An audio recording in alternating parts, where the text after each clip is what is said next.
Donald Trump's speech didn't have a lot of news in it. If you really wanted to be micro and take him at his word, you could say he told a significant number of lies. He made a little bit of news, maybe on tariffs, maybe a little bit of news on reconciliation, a few other things, but mostly he just gave an extraordinary performance. And you could hate Donald Trump and still have to acknowledge it was an extraordinary performance, talking for 100 minutes, not boring, high energy, and really used the luxury he had of an opposition which came in saying the focus was going to be on the real lives of real people, and instead engaged in a performance unlike I've ever seen. You don't want to cheer for Donald Trump saying he shut down the border because you think his border policies aren't good. Okay. But it is not human to sit there while that little boy, cancer survivor, is waved into the Secret Service and then hugs the head of the Secret Service. That's not human to sit there. It's just not. And it's not about patriotism. It's not about politics. It's about humanity and judgment. Okay. So first thing I want to show you is Nicole Wallace from last night talking about that little boy in a clip that the right is justifiably inflamed over. Please play number 111.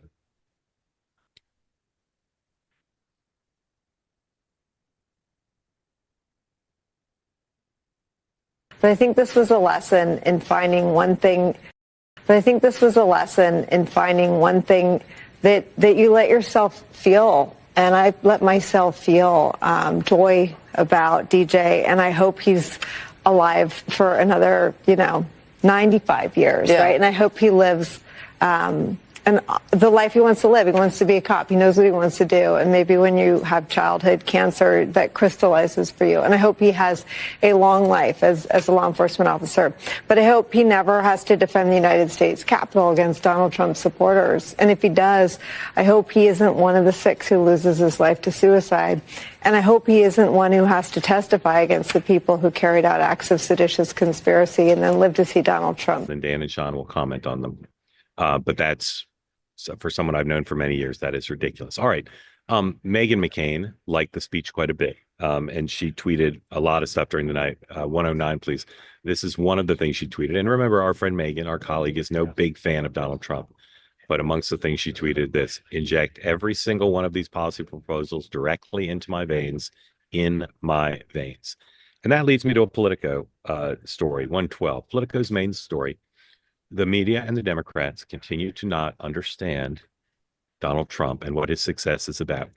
This is how Politico characterized the speech. It was a red meat speech that appeared more intent on ginning up the president's MAGA base than appealing to the broader coalition of people who came together to elect the president, to say nothing of the more than 75 million people who voted for his opponent. Wrong. Okay.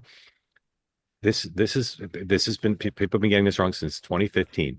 The president's policies last night, almost all of them, not all of them, but almost all of them, they test 60-40, 70-30, or 80-20 in his favor. They are not red meat for the MAGA base. And they're not just for people who voted for Donald Trump. Many of the things he talked about yesterday are popular with people who would never vote for Donald Trump, but they prefer him on the policies.